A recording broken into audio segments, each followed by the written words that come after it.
Resulta una imagen mental, bastante poderosa visualizar el intento desesperado de detener el avance de un desierto gigante. Es una imagen casi de película, un océano de arena implacable que avanza. Exacto, un frente que avanza tragándose tierras de cultivo, infraestructuras y, ecosistemas enteros a su paso. Y ante una amenaza de esta inmensa magnitud física, la intuición humana y la lógica tradicional nos dicen que se requiere una solución igual de gigantesca. Claro, bajo ese paradigma clásico, la respuesta natural parece ser construir un muro verde inmenso. Plantar bosques masivos, muros con árboles gigantescos diseñados para frenar la arena utilizando troncos pesados y raíces superprofundas. Es decir, un enfoque de fuerza bruta total. Y sin embargo, surge una paradoja monumental cuando nos damos cuenta de que esa solución tan, digamos, aparentemente sensata, en realidad empeora la situación. Sí, actuando en la práctica como una red de bombas gigantes que secan por completo las ya de por sí escasas reservas de aguas subterráneas. Y el giro inesperado, que me parece una pasada, es que la verdadera salvación de este ecosistema no mide decenas de metros de altura. Ni siquiera llega a los centímetros. Efectivamente, se encuentra a una escala puramente microscópica. Bienvenidos a este nuevo análisis a fondo. El contraste entre la escala del problema y la escala de la solución es el eje central de lo que vamos a explorar hoy. Es un caso empírico fascinante que desafía frontalmente las suposiciones históricas sobre el tamaño y la fuerza a la hora de intervenir en la naturaleza. Yo estoy emocionada con este tema. La misión de nuestro análisis de hoy es desentrañar el material de un estudio científico del año 2020, publicado en la revista Soil Biology and Biochemistry. Este trabajo está liderado por el investigador Song-Kiang Deng y un equipo inmenso de especialistas en ecología de tierras áridas. Y el núcleo de este análisis es explorar los resultados de un experimento de campo asombroso. Fíjate, con datos que abarcan 59 años en China. 59 años, se dice pronto. Sí, una barbaridad para un estudio ecológico. Y esta investigación revela con una precisión casi matemática cómo una estrategia biológica a nivel microscópico puede acelerar la reversión de la desertificación.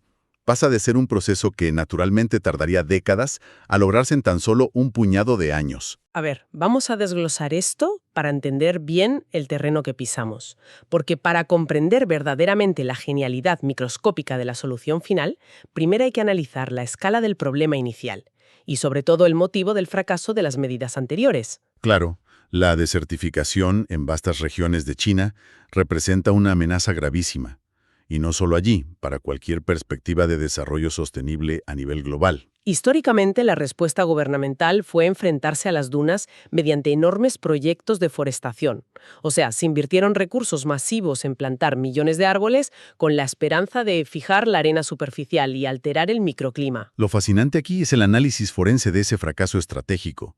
El estudio de Deng documenta meticulosamente que esos esfuerzos masivos, aunque bien intencionados, por supuesto, provocaron un daño colateral severo. La tasa de supervivencia de los árboles plantados fue extraordinariamente baja. Muy baja. Pero el impacto crítico se produjo bajo tierra.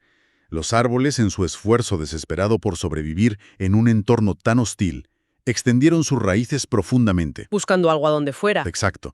Extrayendo agua del acuífero a un ritmo que superaba con creces la capacidad de recarga natural por precipitación. Y esto desencadenó un agotamiento agudo de las aguas subterráneas, lo que a su vez aceleró la degradación general del ecosistema que, irónicamente, se intentaba salvar. Básicamente, el intento de curar el entorno superpuso una demanda de recursos que el sistema no podía soportar, llevándolo al colapso hídrico. El concepto ecológico fundamental que se ignoró por completo fue la capacidad de carga del ecosistema. Los distintos entornos tienen límites estrictos sobre la cantidad de biomasa y el tipo de comunidades vegetales que pueden sostener. Y en las zonas áridas y semiáridas, las plantaciones forestales a gran escala superan irremediablemente la capacidad de los recursos hídricos disponibles. Un desierto simplemente carece del balance hídrico necesario para mantener un bosque artificial inmenso. Totalmente de acuerdo. Al forzar la introducción de especies con altísima demanda de agua, se anula la propia capacidad de autorreparación del ecosistema. Y a nivel global, la magnitud de este error conceptual es tremenda. El estudio subraya que las tierras secas constituyen hasta el 40% de la superficie terrestre de nuestro planeta. Un 40%. No estamos hablando de algo menor. Para nada. No es una anomalía geográfica confinada a un rincón de Asia. Comprender cómo gestionar y restaurar estos entornos es un pilar absoluto para la viabilidad de casi la mitad del mundo habitable. Y los datos confirman esa urgencia. Si las estrategias invasivas y de gran escala resultan contraproducentes en el 40% del planeta, la ciencia se ve obligada a buscar alternativas. Alternativas que trabajen en sinergia con la aridez en lugar de combatirla de frente. Entonces, si la plantación masiva de árboles agrava el problema, la atención científica tuvo que redirigirse hacia los pobladores originarios de estos entornos. Y aquí es donde el artículo introduce en profundidad el papel de las costras biológicas del suelo. Conocidas en la literatura científica como CBS o BSCs por sus siglas en inglés. Eso es. A nivel conceptual, a mí me gusta imaginarlas como una especie de alfombra viviente que respira sobre la arena estéril del desierto, manteniéndola unida y modificando sus propiedades físicas y químicas. Es una analogía muy precisa. La definición que proporciona el estudio detalla que estas costras biológicas del suelo no son un organismo individual, sino un consorcio biológico muy complejo. Son estructuras formadas por una comunidad íntimamente asociada de cianobacterias, microalgas, diversos hongos, líquenes y musgos. Todos conviviendo ahí. Sí, y todos estos elementos se encuentran incrustados y cohesionados dentro de una matriz de polisacáridos extracelulares que ellos mismos segregan. Sabemos que los polisacáridos actúan a menudo como un agente aglutinante celular en biología, pero en un contexto de sequedad extrema, el desafío físico de mantener esa estructura celular frente a la desecación tiene que ser monumental. Y aún así, el estudio menciona que esta matriz puede cubrir hasta el 70% de la superficie en ciertos ecosistemas áridos. El papel de esa matriz de polisacáridos es de una sofisticación biológica tremenda. No solo funciona como un cemento que agrega las partículas sueltas del suelo, pegando los granos de arena entre sí para estabilizar la superficie contra la erosión provocada por el viento y el agua. Que ya de por sí es vital en un desierto. Exacto. Pero además tiene propiedades higroscópicas. Esto significa que altera drásticamente la capacidad del suelo para retener la humedad disponible, ya sea de lluvias esporádicas o incluso del rocío nocturno. Atrapan cada microgota de agua. Cada molécula cuenta. Y, fundamentalmente, este consorcio promueve de forma activa la entrada y fijación de nutrientes críticos, especialmente el carbono y el nitrógeno, en un sustrato que inicialmente carece por completo de ellos. El artículo detalla cómo se forma esta comunidad a través de un proceso ecológico secuencial llamado sucesión. No aparecen todos los organismos al mismo tiempo, como si cayeran del cielo. Existe una colonización escalonada muy precisa que transforma gradualmente la arena en suelo vivo. La dinámica de sucesión es el mecanismo evolutivo clave aquí. El estudio identifica a las cianobacterias como las pioneras indiscutibles. Las verdaderas heroínas de esta historia. Sin duda. Son organismos extremófilos capaces de soportar condiciones de radiación y sequía que serían letales para otras especies. Colonizan primero la arena móvil y realizan el trabajo más duro. Estabilizan la capa superior y comienzan a fijar el nitrógeno atmosférico directamente en el sustrato. Al hacer esto, alteran la química del entorno superficial. Van creando un microhábitat un poco más hospitalario. Y una vez que esas cianobacterias han preparado el terreno y enriquecido mínimamente la química de la arena, abren la puerta biológica para los siguientes colonizadores. El proceso continúa con la llegada de las algas verdes. Conforme la estabilidad y los nutrientes aumentan, se establecen organismos más complejos, como los líquenes y, ya en las etapas finales, los musgos. De hecho, el artículo de Deng explica que estas especies tardías, los musgos y líquenes, terminan dominando el consorcio en las etapas posteriores. Y esto ocurre porque poseen una eficiencia fotosintética notablemente mayor. Son mucho más eficientes produciendo carbono orgánico, lo que acelera el acondicionamiento final del suelo. Cada fase de la sucesión incrementa la complejidad estructural. Aumenta la estabilidad frente a la erosión y la fertilidad general del ecosistema. Es un trabajo en equipo a lo largo de décadas. Y aquí es donde se pone realmente interesante la aportación específica de este equipo investigador. Porque documentar este proceso de sucesión presenta un reto logístico enorme, ya que ocurre a una velocidad imperceptible en el tiempo humano. Claro. La inmensa mayoría de la literatura científica previa sobre costras biológicas se basaba en observaciones de campo que duraban, con suerte, entre 3 y 10 años. Y en la escala temporal de la geología y la ecología del desierto, una década apenas proporciona un fragmento de información. Es una foto aislada. Obliga a la ciencia a extrapolar datos y a hacer suposiciones educadas sobre el desarrollo a largo plazo. Pero este estudio rompe esa barrera, analizando datos verificados de un periodo de 59 años. Si conectamos esto con el panorama general de la ciencia de la restauración, esa falta de estudios longitudinales era el mayor punto ciego para los ecólogos. Las extrapolaciones a partir de estudios de 3 años a menudo fallan en capturar las fluctuaciones reales y la maduración de las comunidades biológicas. El diseño metodológico que emplearon aquí superó ese obstáculo mediante un enfoque de cronosecuencia muy riguroso. Los investigadores compararon costras biológicas naturales extraídas del desierto de Tenger con edades de desarrollo continuo y documentado de 34, 51 y 59 años. Frente a costras biológicas inducidas por intervención humana en el desierto de Job, con rangos de edad de 7, 8, 10, 11 y 13 años. Una comparativa perfecta. Y para comprender el mérito biológico de estas costras y la resiliencia que demuestran a lo largo de esas casi 6 décadas, es imprescindible analizar el rigor del entorno natural donde se desarrollaron. El área principal del estudio, la zona de Chapotau, en el borde sureste del desierto de Tenger, presenta un clima de una hostilidad implacable. Brutal, diría yo. Los registros meteorológicos citados en la investigación muestran oscilaciones térmicas extremas.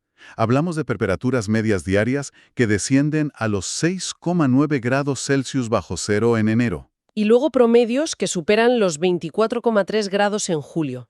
sometiendo a cualquier organismo superficial a un estrés térmico continuo y agotador. El estrés térmico es severo, desde luego, pero los datos hidrológicos revelan el verdadero límite para la vida allí. El estudio reporta que la precipitación anual promedio en esta región es de apenas 180 milímetros. 180 milímetros al año. Es poquísimo. Y en un contraste radical, la tasa de evaporación anual potencial alcanza los 3.000 milímetros. Es un abismo hídrico. Un déficit de esa magnitud implica que la capacidad atmosférica para extraer agua del suelo es casi 17 veces mayor que la cantidad de agua que efectivamente ingresa por precipitaciones. Cualquier solución de restauración tiene que operar dentro de este margen de pérdida evaporativa masiva. Lo que reitera el por qué un árbol con su altísima tasa de transpiración foliar estaba condenado al fracaso desde el principio, mientras que la matriz de polisacáridos de las cianobacterias logra retener la humedad a nivel milimétrico. Trabajan con las reglas del desierto, no en su contra, y el rigor de esta metodología de 59 años aporta por primera vez una evidencia empírica directa y un mapa temporal continuo del proceso de sucesión bajo estas condiciones de déficit hídrico extremo. Ha permitido a los investigadores cuantificar la acumulación de nutrientes década a década, eliminando las conjeturas previas y proporcionando una línea base objetiva sobre el comportamiento natural del ecosistema. Entonces, la gran pregunta que surge al leer esto es: ¿qué significa todo esto en términos de una estrategia aplicada para combatir la desertificación de manera activa? Porque la observación pasiva del ritmo natural, aunque científicamente invaluable, no resuelve la urgencia de la expansión de las dunas que amenaza a las poblaciones actuales. Exacto. El tiempo apremia. El descubrimiento central del equipo de Songkyan Deng radica precisamente en la manipulación y aceleración de este proceso natural, pero sin alterar la capacidad de carga del desierto. El salto tecnológico que el estudio valida se basa en los resultados de esas costras biológicas inducidas, las que mencionábamos del desierto de Hopkins. La técnica consiste en inocular o sembrar de manera dirigida la superficie arenosa con cultivos específicos de cianobacterias pioneras. ¿Es como darles un empujón inicial? Justo eso. El objetivo es proporcionar al suelo una alta concentración inicial de los microorganismos responsables del primer paso de la sucesión. Actúan como acondicionadores primarios del sustrato. Y esta intervención evita la extracción masiva de aguas subterráneas, enfocándose exclusivamente en alterar la bioquímica de la capa superficial de la arena. Los marcadores biogeoquímicos que midió el equipo para evaluar el éxito de esta inoculación muestran resultados concluyentes en plazos sorprendentemente cortos. Los datos analíticos son rotundos. Estoy convencido de que marcan un antes y un después. Al evaluar las costras inducidas, el equipo registró incrementos muy pronunciados en variables críticas para la salud del suelo. Midieron un aumento significativo de la clorofila A, ¿verdad?, que es el biomarcador principal para cuantificar la biomasa de algas y cianobacterias. Efectivamente. Y este incremento se correlaciona directamente con una mayor tasa fotosintética neta. Paralelamente, documentaron la formación acelerada de humus y un incremento drástico en los niveles de carbono orgánico total y nitrógeno total. La presencia de esos niveles elevados de carbono orgánico y nitrógeno indica que el ecosistema está importando material de la atmósfera y lo está integrando físicamente en el suelo. El avance crucial documentado aquí es que la inoculación microbiana actúa alterando la velocidad del reloj ecológico. Es un acelerador temporal, tal cual. La estabilización inicial, lograda por las cianobacterias introducidas artificialmente, prepara el terreno tan eficientemente que el desarrollo estructural completo de la costra biológica se comprime en el tiempo. El estudio demuestra de forma irrefutable que la progresión natural que requiere varias décadas en el desierto de Tenger puede replicarse funcionalmente mediante costras inducidas en el desierto de Hofgi en el transcurso de tan solo una década. Comprimir una escala de sucesión ecológica de medio siglo a escasos años representa un hito en la biotecnología aplicada a la ecología de tierras áridas. Es que la investigación proporciona una guía basada en evidencias empíricas sólidas para la ingeniería ecológica. Ofrece a las administraciones ambientales una herramienta científicamente probada para estabilizar las dunas de forma permanente, incrementando la fertilidad del sustrato y, lo más importante, respetando estrictamente las limitaciones hídricas del entorno. Sin recurrir a la sobreexplotación de los acuíferos subterráneos que conllevaba la forestación masiva de la que hablábamos al principio. El contraste en los enfoques de restauración marca un cambio de paradigma definitivo. Totalmente. El análisis completo de esta investigación revela la transición desde un modelo de confrontación directa contra la desertificación, utilizando soluciones visibles y gigantescas como la plantación forzada de bosques, hacia un modelo de facilitación ecológica. El intento anterior forzó un ecosistema introduciendo una demanda hídrica insostenible que culminó en la degradación de las aguas subterráneas. En cambio, el éxito sostenido provino de dar un paso atrás, estudiar la microbiología inherente de las tierras áridas y empoderar a los ingenieros más antiguos y minúsculos del ecosistema para reconstruir la estructura del suelo desde la primera partícula de arena. Y esto plantea una pregunta importante sobre los sesgos de escala en la toma de decisiones medioambientales a nivel global.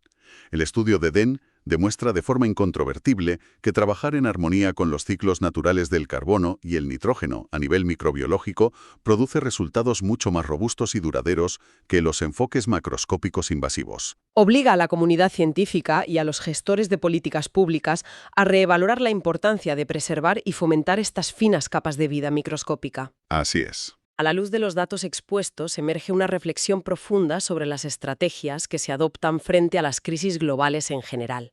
Resulta muy revelador considerar que una iniciativa masiva y bien financiada para plantar árboles gigantescos estuvo a punto de causar el colapso hidrogeológico de una región árida, mientras que la solución más estable, eficiente y restauradora resultó ser una biopelícula casi invisible de cianobacterias cultivadas sobre granos de cuarzo.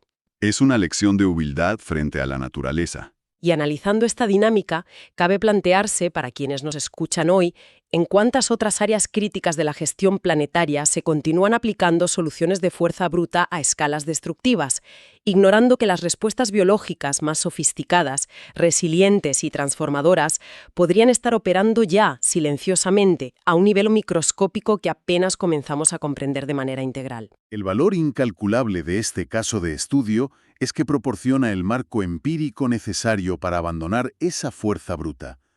Nos invita a adoptar una intervención ecológica basada en la precisión y en el respeto absoluto por los límites funcionales de cada entorno natural. La evidencia recopilada durante casi 6 décadas en las condiciones más inhóspitas subraya el inmenso poder de lo microscópico frente a los desafíos ambientales de escala continental.